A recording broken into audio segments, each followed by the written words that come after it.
Halo semuanya, perkenalkan kami dari kelompok 1 mata kuliah Team Development.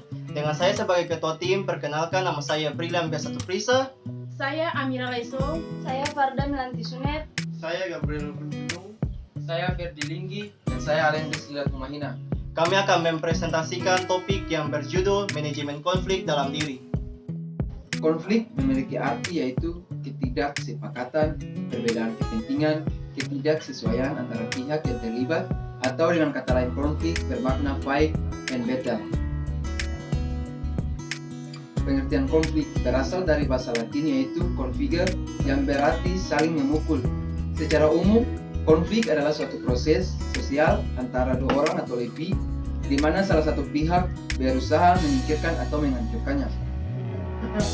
Jenis-jenis konflik dilihat dari fungsinya. Yang pertama, konflik fungsional, yaitu konflik yang mendukung pencapaian tujuan kelompok dan memperbaiki kinerja kelompok.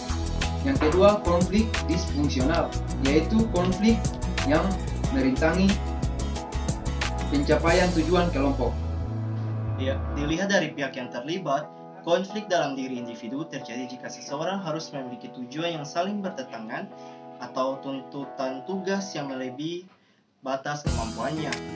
Konflik antar individu terjadi karena perbedaan kepribadian antara kepribadian individu yang satu dengan individu yang lain. Nah, di sini konflik pihak yang terlibat juga ada konflik antar kelompok dengan individu dan konflik antara kelompok dalam organisasi. Ya, konflik antar kelompok dengan individu itu terjadi jika individu gagal menyesuaikan diri di dalam norma-norma kelompok yang ada. Sedangkan pada konflik antar kelompok dalam organisasi itu terjadi karena masing-masing kelompok memiliki tujuan yang berbeda dan berusaha untuk mencapai suatu tujuan yang lain. Ya, yang kelima itu konflik antar organisasi. Konflik antar organisasi terjadi jika tindakan yang dilakukan organisasi menimbulkan dampak negatif bagi organisasi yang lainnya. Dan yang terakhir, konflik antar individu dalam organisasi yang berbeda. Di sini sikap dan perilaku dari anggota dari suatu organisasi yang berdampak negatif bagi organisasi lain akan berdampak buruk bagi perilaku dirinya maupun organisasi itu sendiri. Lihat dari posisi seseorang dalam struktur organisasi yang terbagi ada 4. Yang pertama, konflik vertikal terjadi antara karyawan yang memiliki kedudukan yang tidak sama dalam organisasi. Konflik horizontal terjadi antara karyawan yang memiliki kedudukan yang sama atau singkat dalam organisasi. Yang ketiga, konflik garis staf terjadi antara karyawan lini yang biasanya memegang posisi komando dengan pejabat staf yang berfungsi sebagai penasehat dalam organisasi. Yang keempat, konflik peran terjadi karena seseorang memegang lebih dari suatu peran yang saling bertentangan. Lihat dari cara pandang anggota organisasi, ada 3 konflik. Yang pertama, konflik yang dipersepsikan terjadi jika anggota menyadari adanya konflik dan mulai muncul persepsi bahwa adanya konflik dalam organisasi. Nomor 2, yang kedua, konflik yang dirasakan terjadi jika anggota terlibat secara emosional, mulai merasa cemas, tegang, dan frustasi atau muncul sikap bermusuhan. Yang ketiga, konflik yang nyata terjadi jika pihak-pihak yang terlibat berwujudkan dalam bentuk perilaku, misalnya serangan verbal, ancaman terhadap pihak lain, hura-hara, pemungkaran, dan sebagainya. Kita masuk dalam penyebab konflik.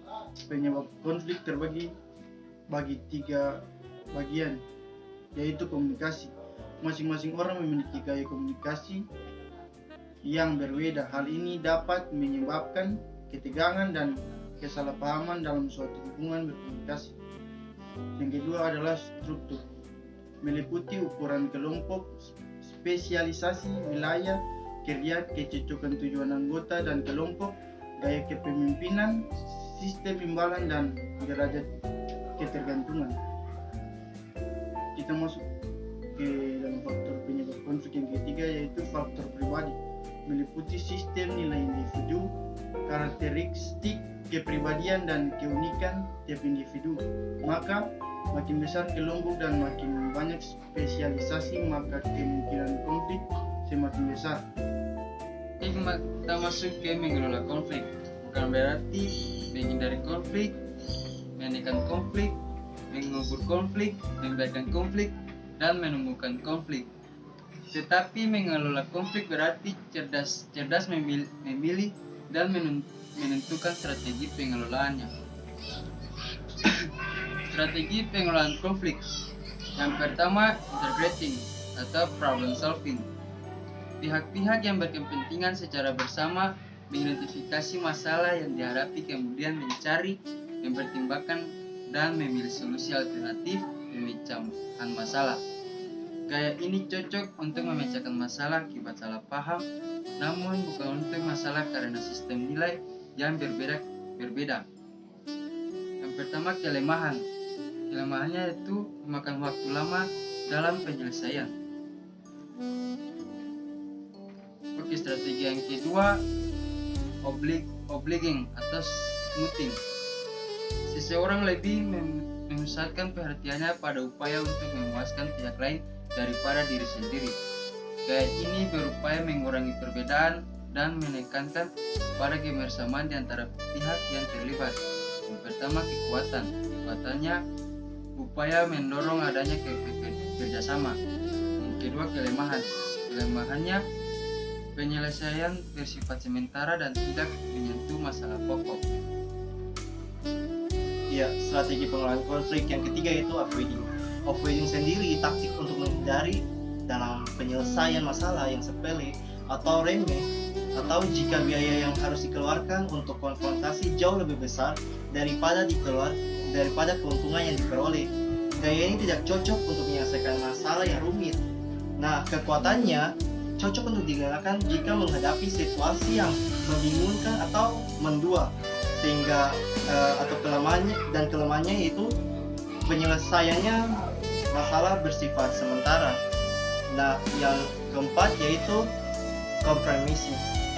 Gaya ini menempatkan seseorang pada posisi moderat yang secara seimbang memadukan antara kepentingan sendiri dan kepentingan orang lain. Ini merupakan pendekatan yang saling memberi dan menerima, sehingga gaya ini cocok untuk menyelesaikan masalah yang melibatkan pihak-pihak yang mempunyai tujuan yang berbeda tetapi memiliki kekuatan yang sama. Dalam hal ini kekuatannya secara demokratis dan tidak ada pihak-pihak yang dikalahkan, dan kelemahannya yaitu hanya bersifat sementara. Akhir kata dari materi yang kami bawakan yaitu manajemen konflik dalam tim.